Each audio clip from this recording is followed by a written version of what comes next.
Vi una de sus cabezas como herida de muerte. Está hablando del anticristo, como anteriormente ya lo hemos podido estudiar.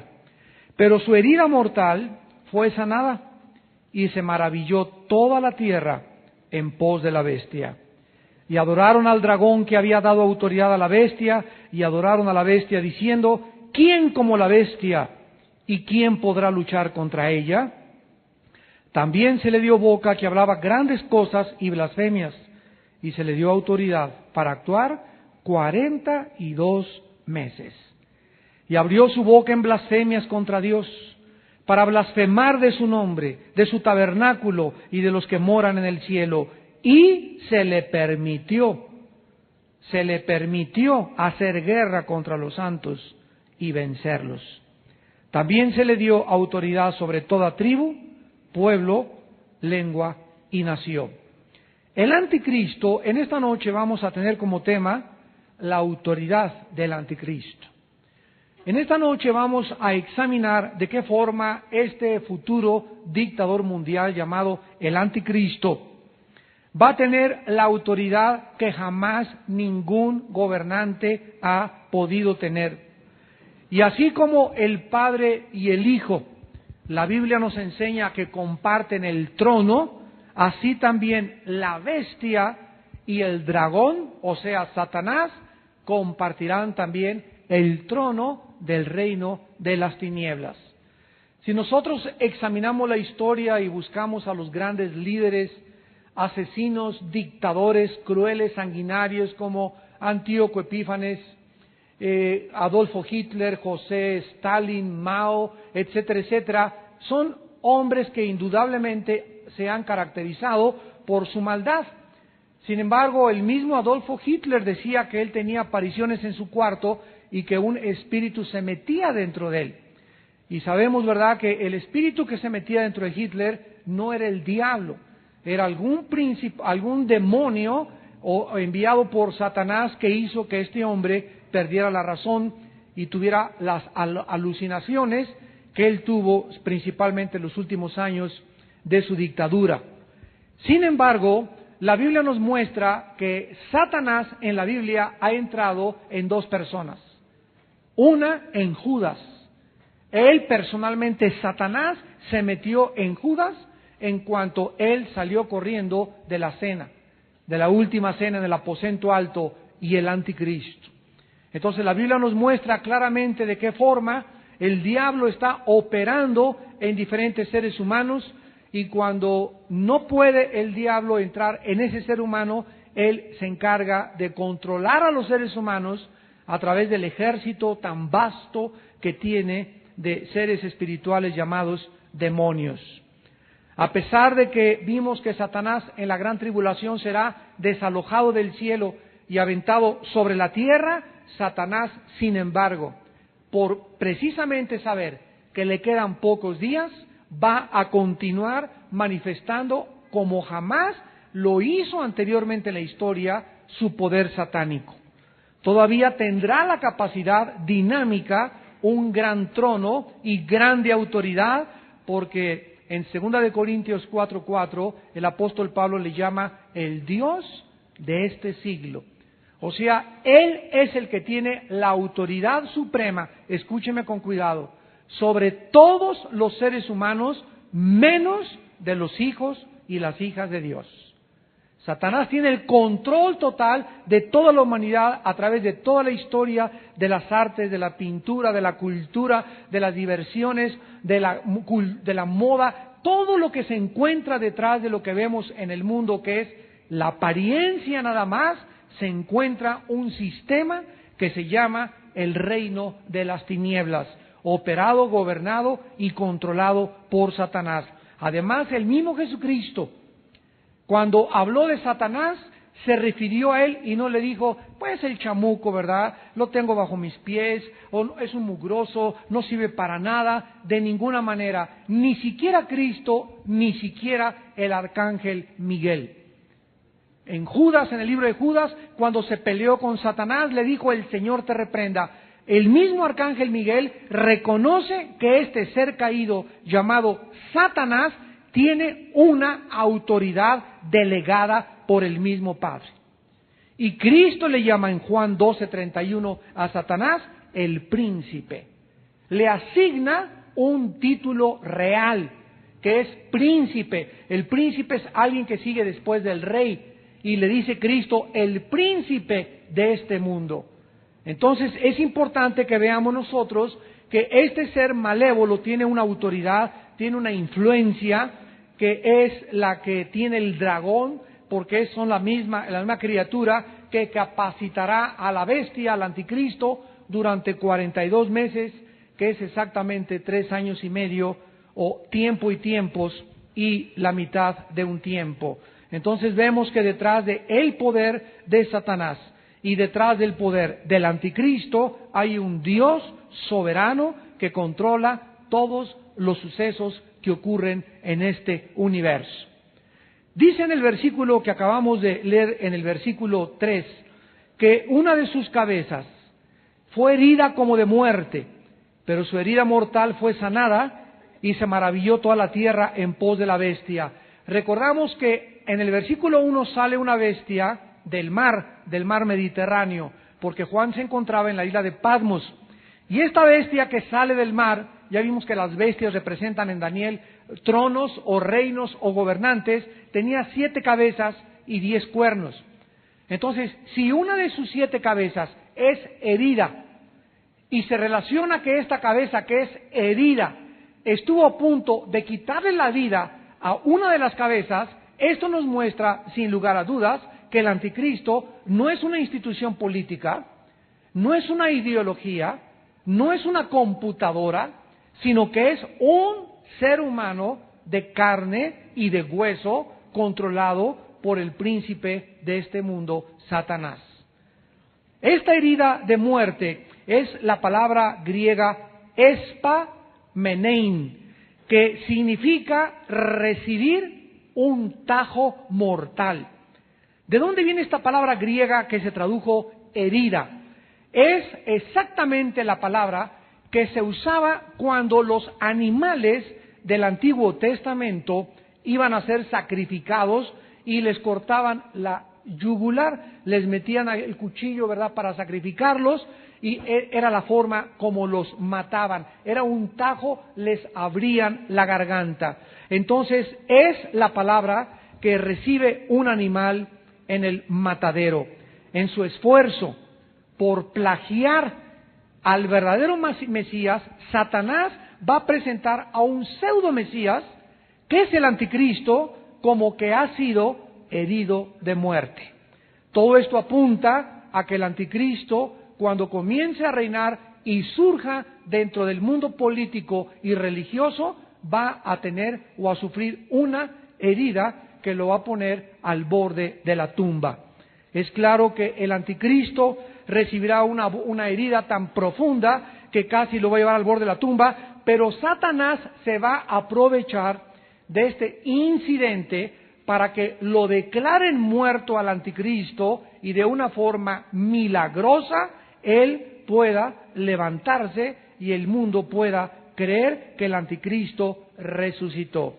Dice en segunda de Tesalonicenses, capítulo 2, versículo 9, hablando del anticristo también, todo el contexto, dice, inicuo, cuyo advenimiento es por obra de Satanás. O sea, la entrada del anticristo al mundo se le llama inicuo, y es la palabra anomos en el griego, que significa rebelde contra la autoridad, significa un hombre sin ley, es lo que significa sin nomos ley. Entonces al anticristo se le ubica como el rebelde más grande que ha existido a través de todos los tiempos, y por eso se le asigna el nombre de inicuo, porque el principal problema, escúchenme, del universo es la rebelión a la autoridad. En el universo solamente hay una sola autoridad, Dios. Y se levantó otro ser en el universo llamado Lucifer, desafiando la autoridad divina.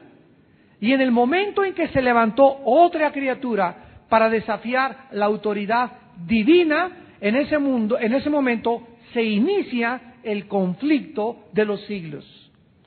Y por eso vemos por toda la Biblia la importancia que Dios le pone a los cristianos para que seamos sumisos a nuestras autoridades. Porque si hay algo en tu vida que pueda comenzar a sacarte del camino y a desviarte del camino que Dios tiene trazado para tu vida, es que tú te rebeles contra las autoridades.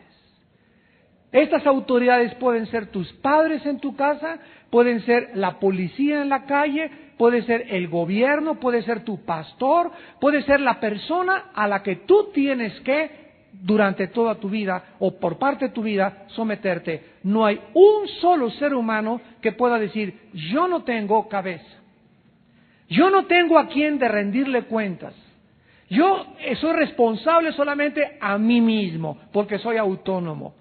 Ningún ser humano puede darse el lujo y el privilegio de autonombrarse Dios. Entonces, la raíz de la mayor parte de los problemas de la humanidad es la rebelión a la autoridad. ¿Qué hizo Cristo cuando vino aquí al mundo? Cristo baja del cielo y lo único que nos comienza a enseñar es: no he venido a hacer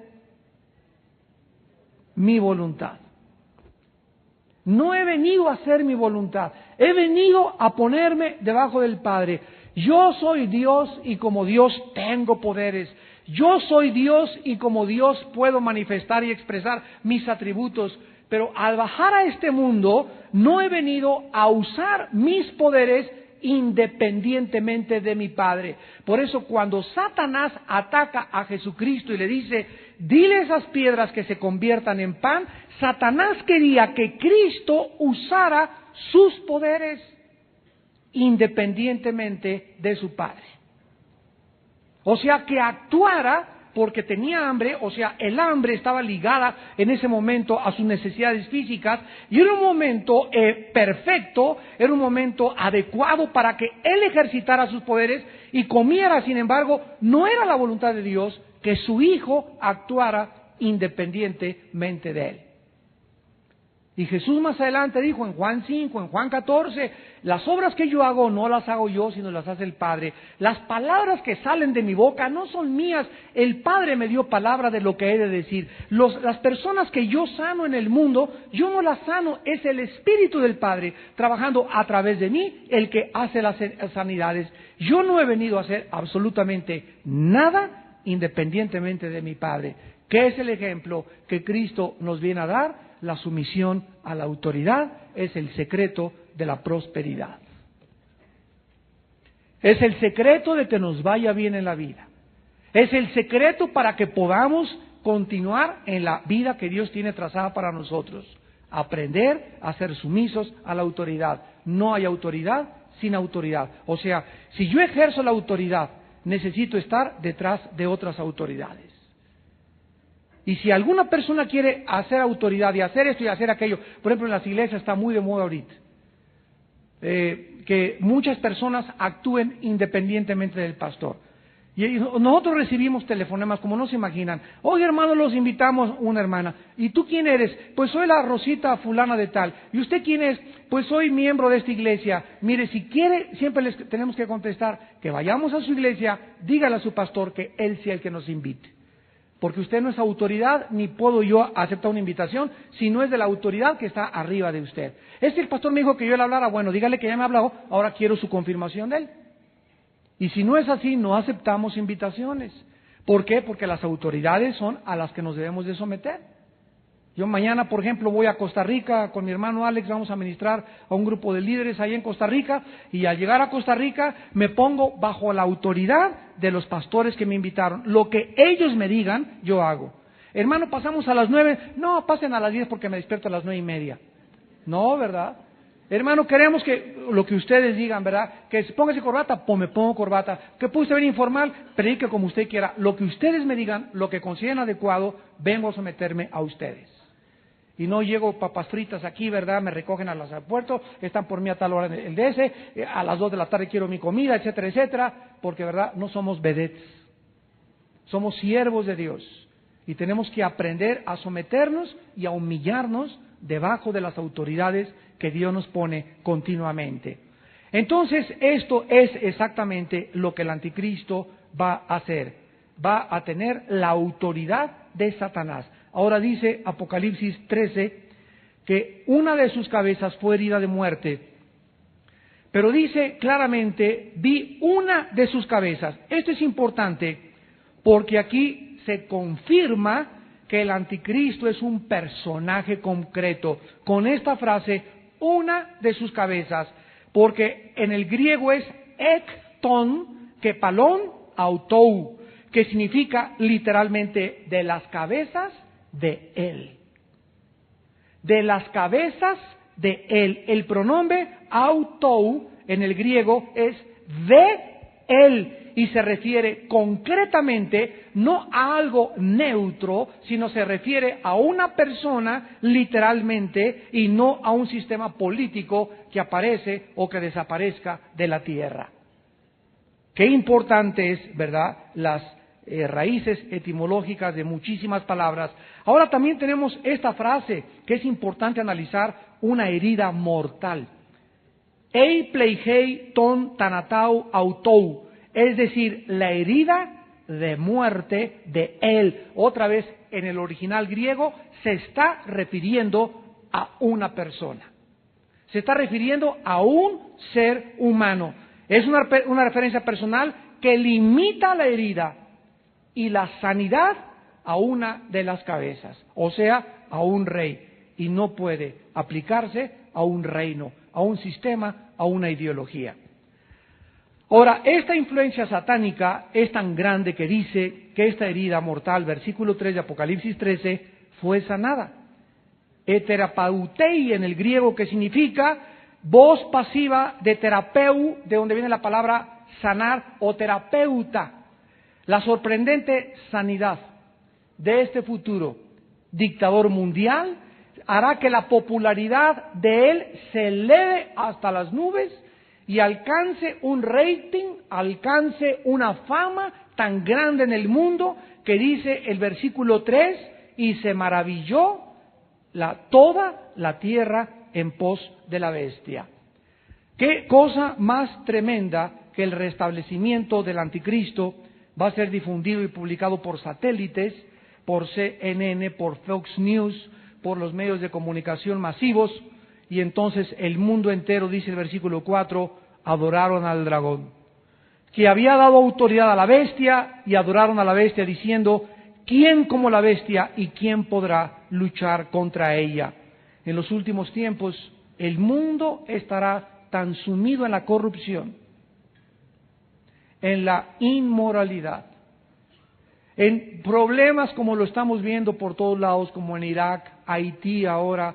Este hombre, ¿verdad?, Jan Aristide, lo acaban de sacar de Haití, lo rescatan para que no lo maten y lo sacan, y son tan deshonestos actualmente los líderes políticos que ya que están a salvo dicen, me secuestraron, fue un golpe de Estado. Yo que los americanos diría, ¿sabes qué, mijito? Con mucho gusto te regresamos, te están esperando para crucificarte. Pero así está el mundo, ¿verdad?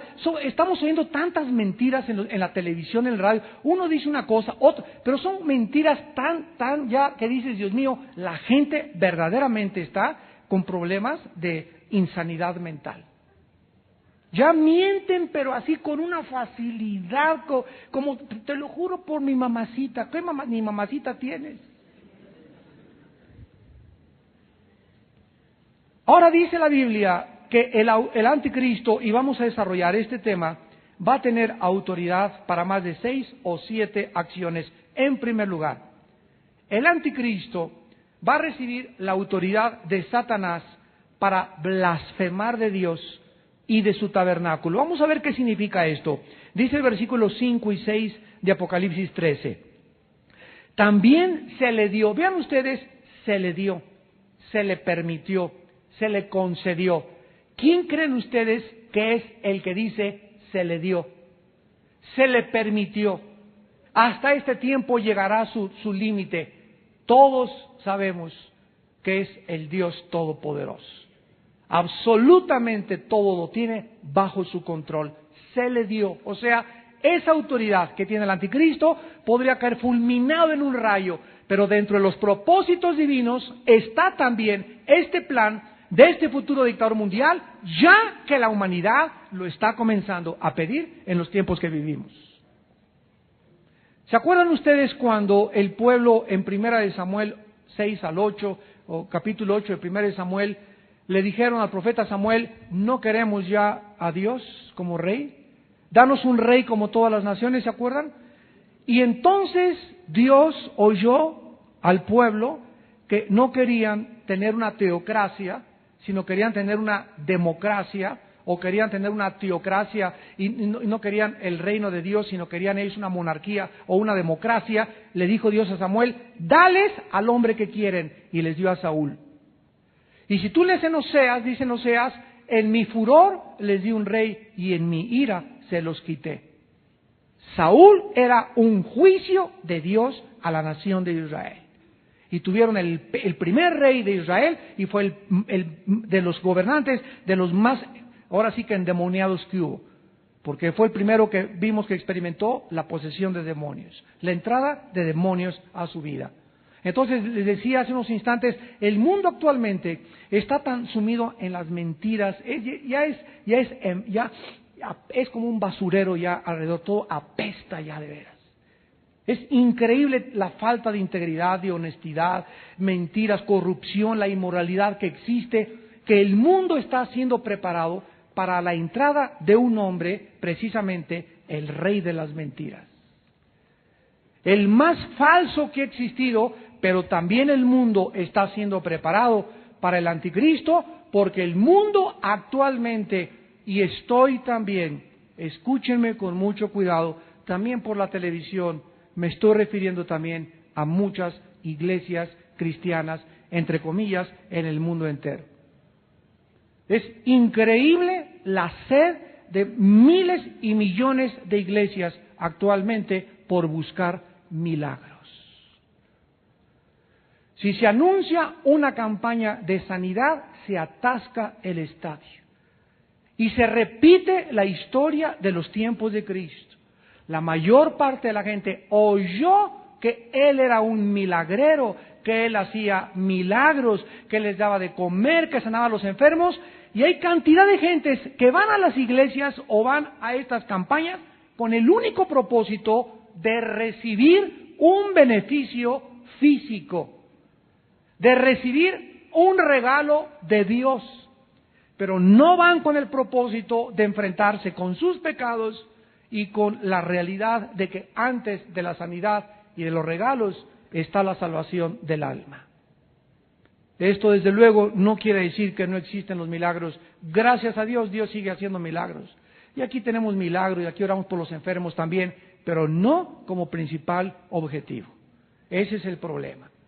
De tratar de reunir a la gente o hacerle creer a la gente para llenar un lugar que solamente se trata de sanidades y de milagros. Ahí está el peligro. La mayor parte de la gente seguía a Cristo y en Juan 6, Cristo, sabiendo que toda esa multitud ya venían detrás de Él para esperar un milagrito, se paró y les dijo, si ustedes no cargan su cruz y me siguen, no son dignos de seguirme. Y dice la Biblia, y desde ese momento, cuando se dieron cuenta que ellos tenían que enfrentar una responsabilidad, desde ese momento no le volvieron a seguir. Esta hambre por ver milagros y por ver operaciones sobrenaturales no es sana espiritualmente. El día que yo pueda ver un milagro, gloria a Dios, hemos visto cánceres sanados, ¿verdad? Alex, mi hermano, ora por los enfermos, ya ha tenido sanidades increíbles, mi esposa también, yo he orado por otros enfermos, y es maravilloso, o sea, nos asombra, nos impacta, pero ningún milagro, o una persona que esté ahí que no es cristiana, que vea ese milagro, o a un paralítico pararse, ese milagro no va a transformar la vida espiritual de una persona no cristiana, porque la fe es por el oír, no por ver. La fe es por el oír. Dice 1 Pedro 1, 22 y 23, siendo renacidos por la semilla incorruptible de la palabra de Dios. O sea, lo que hace que una persona cambie es la palabra de Dios. La predicación de la palabra de Dios. Un milagro te asombra, te causará, te conmocionará emocionalmente 2 o 3 días y hasta ahí pasa. A los 4 o 5 días se te olvidó el milagro. ¿Quiénes son las personas que más milagros han visto en la historia? Los judíos en el desierto. ¡Qué barbaridad! Entrar a un desierto más de 1,5 millones de personas sin agua, sin comida, sin zapateros, sin supermercado, sin nada absolutamente, dependiendo entera y 100% del poder divino de Dios. Y sobrevivieron 40 años y ni así entraron a Canaán. ¿Cuándo fue cuando planearon entregar a Cristo? Inmediatamente después de la resurrección de Lázaro. Juan 11. Inmediatamente cuando los fariseos vieron a un hombre resucitar, ahí comenzaron a planear el asesinato de Jesucristo. Después de ver el más grande milagro, que es a un muerto levantarse a la vida. Dice en 2 de Tesalonicenses que la entrada del anticristo al mundo, versículo 9, capítulo 2, 2 de Tesalonicenses 2:9, es con gran poder y señales y prodigios mentirosos y con todo engaño de iniquidad para los que se pierden. Entonces, antes de que el anticristo entre al mundo, el mundo va a estar ávido, va a estar expectante.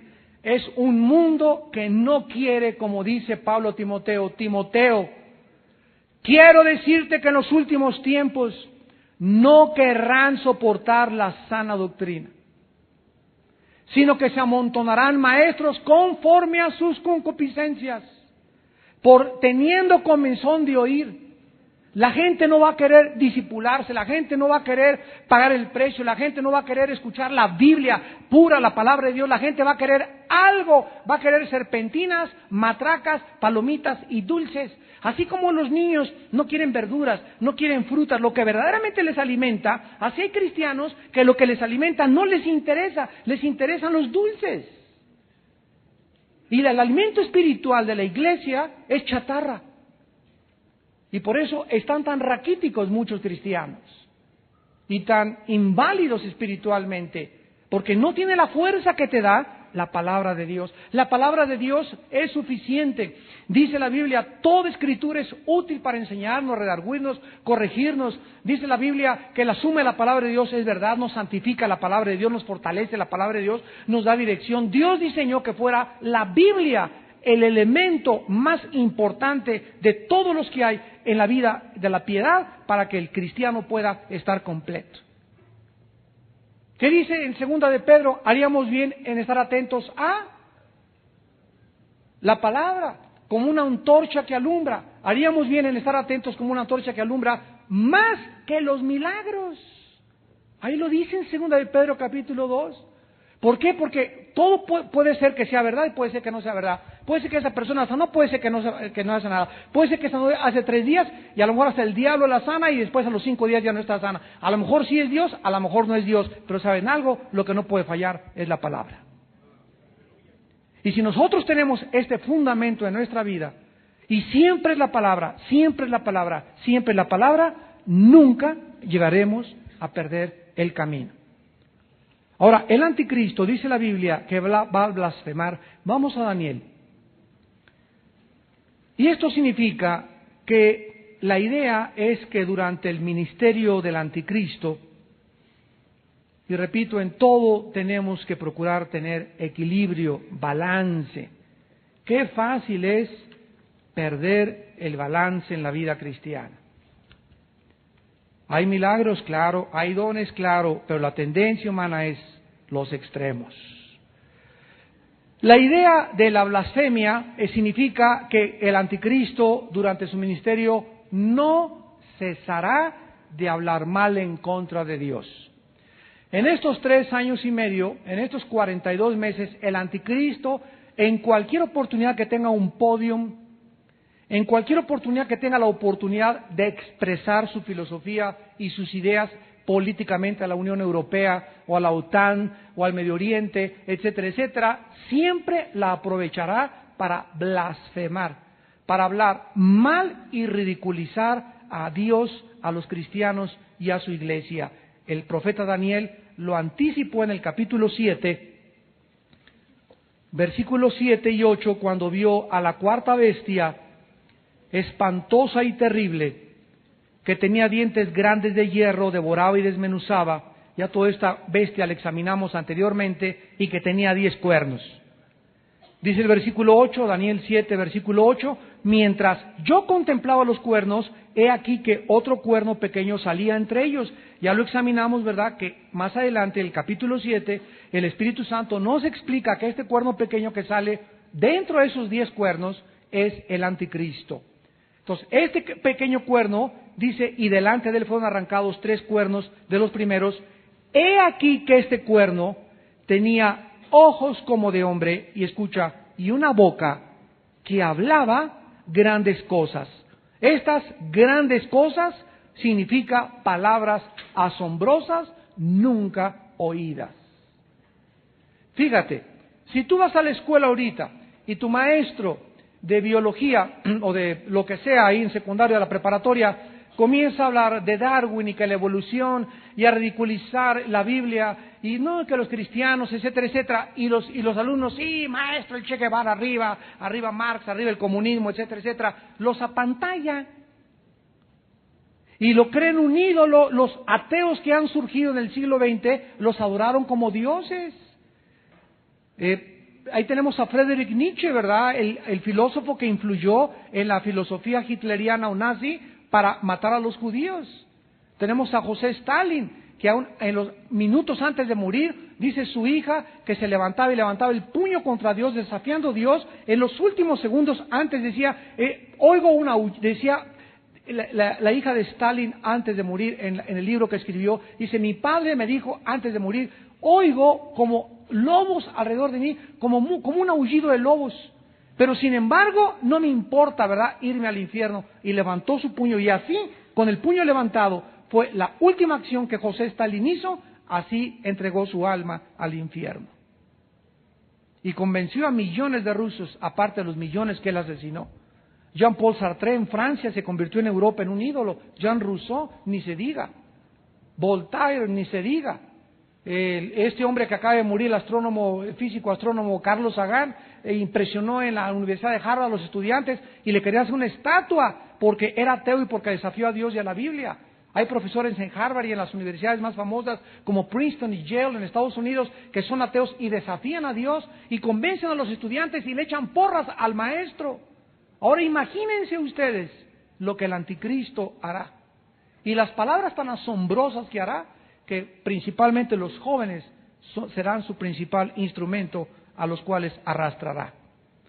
Ahora, vemos también en Apocalipsis 13 que el anticristo va a tener autoridad no solo para hablar contra de Dios, insultar a Dios, a los cristianos y a la iglesia, sino que también dice la Biblia que el anticristo va a tener autoridad, versículo 5, por 42 meses.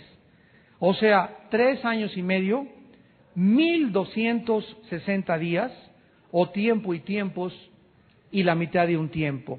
Esto lo pueden ver ustedes rápidamente en Daniel 7:25 y en Daniel 12:7. 3 años y medio será solamente el tiempo del anticristo. Qué interesante, que exactamente fue el tiempo de ministerio del Hijo de Dios. El Hijo de Dios, Jesucristo, tuvo solo 3 años y medio para predicar, sanar, echar demonios y morir por nuestros pecados. Yo les decía el otro día, imagínense a Cristo a los 20 años. Padre, todas esas personas necesitan oír el Evangelio. Padre, esos enfermos, Padre, ahí están los endemoniados. Y desde arriba la voz le decía al Hijo, Hijo, no vas a sanar ni un enfermo, pero están muriendo, ni un endemoniado, pero te vas a someter a mi voluntad. ¿Por qué en los 30? Imagínense a Cristo a los 28, a los 29. De los 33 años, solo Dios le dio 3 años, porque Dios es soberano en nuestro tiempo. Hermano, tenemos que hacer una campaña, las almas se están perdiendo. Sí, gracias a Dios por ese celo, y es verdad que las almas están perdiendo, pero la pregunta no es si lo que nosotros sentimos es lo que debemos hacer, sino si ya lo pusimos en oración para saber si es de Dios, que esa campaña sea en esa fecha, en el tiempo de nosotros. Ese es el problema. Hermano, tengo 33 años, se me está yendo el camión y no me he casado. Lógico, y Dios, qué bueno, mijito, Dios dice que no es bueno que estés solo y que tiene una mujer para ti, etcétera, etcétera. Y claro, pero no te aventures con la primera que pase, con la primera ruta 100 que pase. O no crean, es que es cristiana, ok, qué bueno que sea cristiano, pero no necesariamente es esa cristiana. Entonces, el problema de nosotros es que siempre queremos actuar antes de Dios. Y esto es lo que se llama en la Biblia la impaciencia. Y Jesús, 30 años sin hacer nada. Cualquiera desde la perspectiva humana podría calificar esto como qué desperdicio de vida. ¿No es cierto? 30 años como carpintero. Carpintero, el Hijo de Dios. Porque solo 3 años y medio le asignó Dios para su ministerio. Veamos a Juan el Bautista también. Juan el Bautista, igual que Cristo, 30 años de no hacer nada más que estar en el desierto, viendo lagartijas y langostas y comiendo miel. Y luego entra al ministerio Juan el Bautista, súper ungido de Dios, y solo dura 6 meses en el ministerio. Y Dios permite que le corten la cabeza. 30 años de vida para 6 años de ministerio. ¿Qué nos enseña esto? Nos enseña que Dios, escuchen esto, Dios nos prepara durante muchos años para tal vez 2 años de ministerio, 3 años de ministerio, pero toda la preparación que Dios tiene en nuestra vida es precisamente para la misión final, para lo cual nos envió a este mundo. Y tal vez tú estés siendo preparado y tengas 55 años y exactamente cuando cumplas 56 llegó tu hora. Y si no estás, o a los 65, otros a los 70 años. Dios quiere que a los 70 años tal vez puedas llegar a ser presidente de algo, o puedas tener esto, o puedas ser, no sé, ¿verdad? Pero en cada época Dios tiene el tiempo para todos nosotros. Pero cuando ese tiempo llega a nuestra vida y no estamos preparados, perdimos el camión. Fue lo que hizo grande a la reina Esther. Cuando llegó el tiempo de Dios, ella discernió, para este tiempo tal vez ha llegado mi hora. Era en el momento, Dios la preparó todo ese tiempo anterior para ese momento en el cual ella sería la que entraría y salvaría a su pueblo del asesinato. Lo mismo va a pasar con todas las personas en la humanidad y lo mismo sucederá con el anticristo. Ahora, dice en tercer lugar la Biblia que en Apocalipsis 13, aquí lo acabamos de leer en el versículo 7, que se le permitió hacer guerra contra los santos, se le permitió.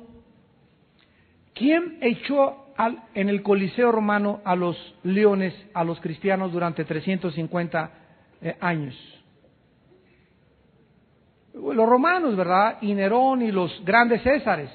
Sin embargo, ¿quién estaba detrás de la autoridad para que los capturaran y los mataran en el Coliseo romano?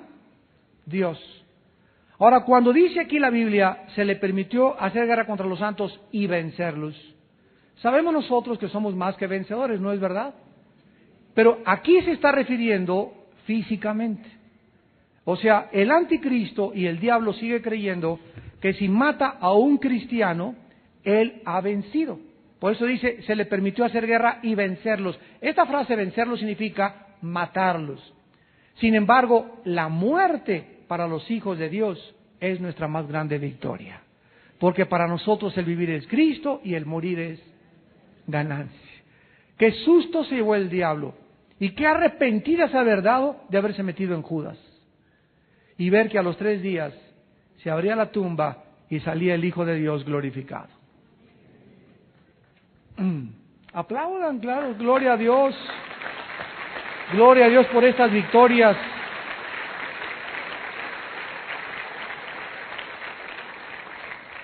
Veamos nosotros esta persecución en Apocalipsis 7 del anticristo. Apocalipsis capítulo 7, versículo 9 en adelante, donde la Biblia nos muestra la más grande persecución de los santos.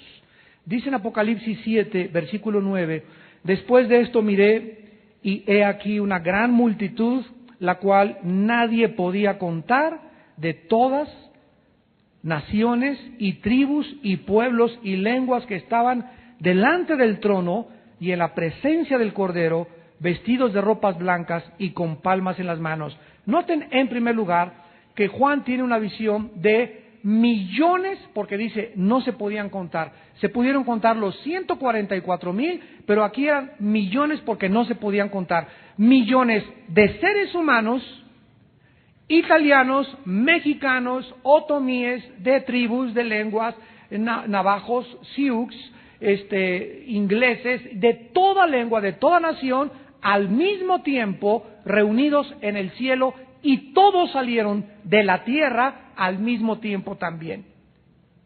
¿Qué evento en la Biblia es el único donde van a salir millones de personas de todas partes del mundo y van a estar reunidas en el cielo?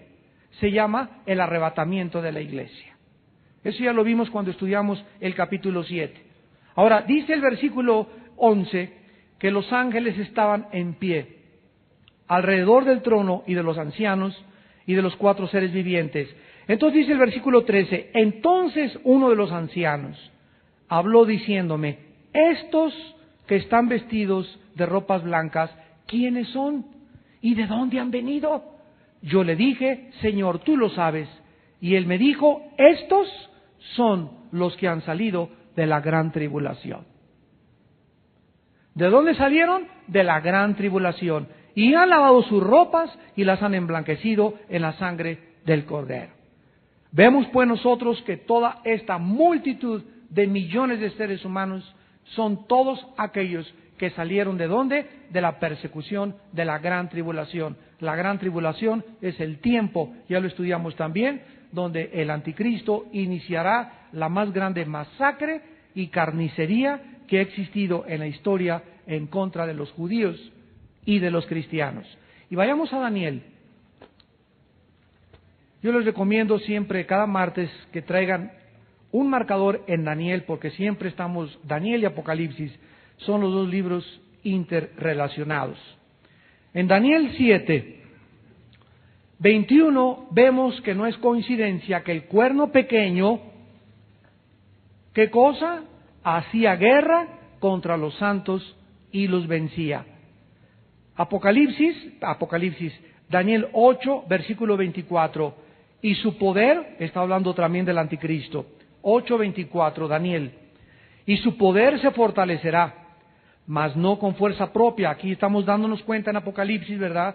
600 años después de Daniel escribió Juan que el poder del anticristo va a ser del dragón, y causará grandes ruinas y prosperará y hará arbitrariamente y destruirá a los fuertes y al pueblo de los santos. Vemos pues que el anticristo blasfemará contra Dios, actuará 3 años y medio, vencerá, masacrará y perseguirá a millones de cristianos y de judíos. Y en cuarto lugar, conquistará y dominará a tribus, lenguas y naciones. O sea, su gobierno se extenderá tal vez a 3/4 partes de la humanidad. Ahora regresamos a Apocalipsis y veamos otra manifestación de la autoridad del anticristo, que es controlarlos a través de la marca del 666. Cuando lleguemos a ese versículo lo vamos a estudiar más detenidamente. Dice Apocalipsis 13:16. Y hacía que a todos, pequeños y grandes, ricos y pobres, libres y esclavos, se les pusiera una marca en la mano derecha o en la frente. ¿Dónde va a ser la marca? ¿En la frente o en la mano derecha? Y que ninguno pudiera comprar ni vender, sino el que tuviera la marca o el nombre de la bestia o el número de su nombre. Aquí hay sabiduría, el que tiene entendimiento cuente el número de la bestia, pues es número de hombre y su número es 666. La palabra marca, charagma en el griego, es marca o señal impresa. Aquí no hay vuelta de hoja, aquí es algo que va a ser una especie como de chip, y esto es asombroso a la luz del siglo XXI y de la tecnología que estamos atravesando. Damas y caballeros, ¿cómo es posible que hace 2000 años que se escribió Apocalipsis, el apóstol Juan pudiera prever al escribir esto que llegaría un tiempo en la humanidad donde todos los seres humanos pudieran ser controlados por una marca si no fuera por el invento de las computadoras? Esto era imposible antes de 1970, cuando la primera PC salió al mercado. Imposible. Pero ahora nos damos cuenta que hay computadoras, y es increíble que en una de las oficinas de la Unión Europea, en Bélgica, exista una computadora que se llama La Bestia, que aparentemente la Unión Europea quiere poner los nombres de los 6.000 millones de habitantes que hay ahorita, 200 y pico más, 6.200.000 y pico de habitantes en la computadora para tener el control de las huellas dactilares de todos los seres humanos y tener el control también ahora de la retina de los ojos de todos los seres humanos. Esto se está llevando poco a poco, hasta que culmine, donde va a haber instituciones en cada nación que van a centrarse en una sola computadora para concentrar la información de todas las naciones, de todos los seres humanos del orbe. Y en cuestión de segundos, en cualquier computadora que tendrán su control en Europa, ahí aparecerá que Juan Ramírez estás, pero en 10 segundos vive en tal parte, tiene esto, y con la huella digital también. Esta forma de controlar a la gente ya está en operación. En 2 ciudades de Japón, a los ciudadanos, ya ahorita, al llegar al banco, hay un aparato de rayos láser en el banco y ya traen un chip en estas ciudades los japoneses.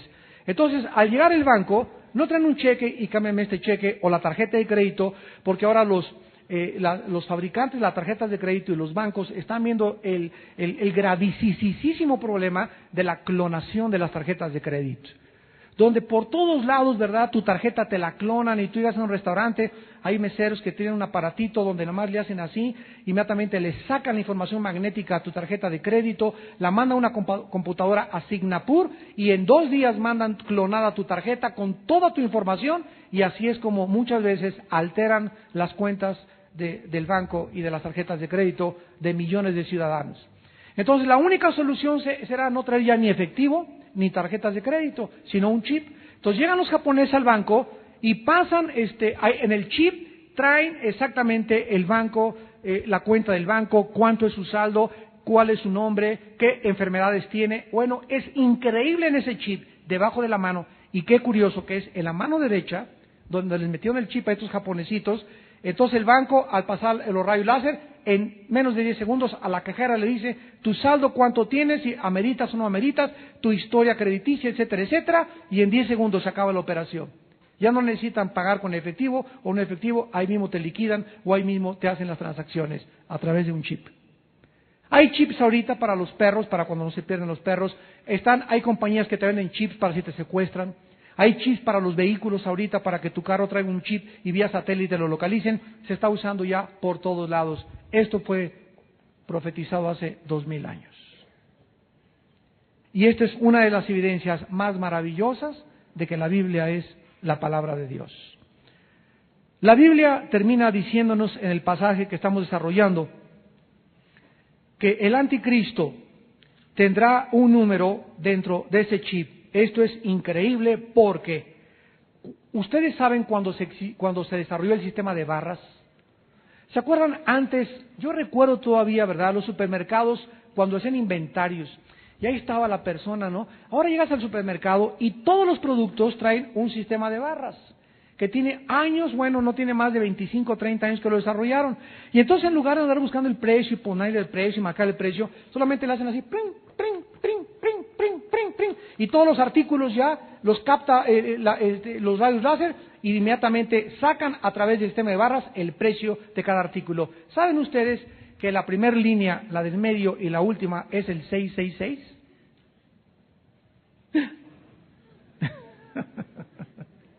Esto es increíble. Ahora, no estamos diciendo que este sistema puede ser este sistema de barras el que pongan algún día en la frente o en un chip aquí, pero sin embargo, esta marca no la podemos jamás recibir los cristianos. Ahora, una vez me dijo una persona, oye Armando, cuando fui a Disneylandia había un sello que me pusieron para que yo volviera a entrar otra vez, ¿no será la marca del anticristo? Y cosas por el estilo, ¿no? De lo cual no tenemos que preocuparnos. Les voy a decir por qué. Porque la Biblia dice en Efesios 1, 13 y 14 que fuimos sellados con el Espíritu Santo en el momento de nuestra conversión. Entonces, el sello del anticristo es externo, el del cristiano es interno. Entonces, aunque tú traigas te recomiendo que si tienes el 666 en tus placas, se las cambies, ¿verdad? No es bueno, pero no significa que y eres del anticristo. Entonces, aunque hay alguna persona que te ponga un sello, que te toque un número de cuenta con el 666, no significa que estás marcado. Esto va a ser algo que voluntariamente la gente lo va a aceptar. Va a decir, no quiero a Cristo, acepto tu marca. Y un cristiano no puede, dice 1 Corintios 12:2, maldecir a Jesús jamás. Ahora, para terminar, el número 666, ¿qué significa? Esto es muy bueno, dice aquí, ¿verdad?, que se necesita la sabiduría. Y es la sabiduría de Dios. El número 6 es el número del hombre. En el sexto día fue creado el ser humano, Adán y Eva. Entonces, el 666 es el hombre elevado a la Trinidad. Es la deidad humana y el sueño del anticristo, del diablo, desde que Dios puso al hombre en el Edén, fue cuando le dijo a Eva, serás como Dios. Entonces, siempre el diablo ha tratado de hacernos creer, y vean a los Césares romanos, a Hitler, la historia, bueno, hay infinidad de ejemplos. Cualquier ser humano que crea que puede vivir, gobernar sin Dios, se hizo un Dios. Creyó la mentira más grande de Satanás, que tú eres Dios y que puedes tú poner tus leyes de vivir como tú quieras y gobernar tu casa y ser papá y ser mamá sin tener en cuenta la Biblia ni al Dios que envió a Jesucristo. Y la pieza maestra del anticristo, la obra de arte más grande de él, será el anticristo. Y el anticristo realizará su sueño porque el diablo tendrá a un hombre que finalmente convenció de que él era Dios. Y acuérdense que el anticristo declarará desde Jerusalén que él es Dios. Por eso la marca es el 666. Persona que me escuchas en esta mañana, ¿qué marca tienes ahorita en tu corazón? Si no tienes la marca de Jesucristo, tienes un vacío en tu vida. Corres el peligro de algún día recibir la marca del anticristo. ¿Por qué en esta noche, en que el Espíritu Santo ha preparado tu corazón, no le entregas tu vida al Salvador? Y te aseguras desde esta noche, te aseguras como si fuera una póliza que tuvieras en este momento, que el día de tu muerte, tu alma le pertenece a Dios y jamás conocerás lo que es el infierno. Oremos. Señor, te damos gracias en el nombre de Jesús por tu palabra y te damos gracias porque al conocer a Jesucristo fuimos sellados con el Espíritu Santo hasta el día de la resurrección de los muertos. Hasta el día de nuestra resurrección el Espíritu Santo morará dentro de cada uno de tus hijos. Y este sello simboliza que somos tu propiedad exclusiva. Y que ni la muerte ni la espada, ni el hambre ni la sed, ni lo futuro ni lo presente, ni lo invisible ni lo visible nos podrá jamás separar del amor de Cristo Jesús, Señor nuestro. En esta noche Dios te ofrece que tú vengas a la cruz del Calvario y que le invites como tu Salvador. Y ahí desde tu lugar, desde donde tú nos estás viendo o escuchando, haz esta oración pidiéndole a Jesús que entre a tu vida. Hoy que Él te habla, no te endurezcas. Y dile: Padre mío y Señor mío, en esta noche he conocido que tú eres Dios, el Dios verdadero, que envió a Jesucristo a este mundo a morir en una cruz y pagar por mis pecados. Confieso que yo soy pecador, pecadora, y que mi vida te ha ofendido. Y te pido, Señor Jesucristo, que entres en este instante a mi corazón como mi Señor y Salvador. Te ofrezco mi vida para que tú la controles y la selles, porque desde esta noche soy propiedad exclusiva tuya, y nada ni nadie jamás me podrá separar de este amor que tuviste por mí en esa cruz. En el nombre de Jesús. Amén.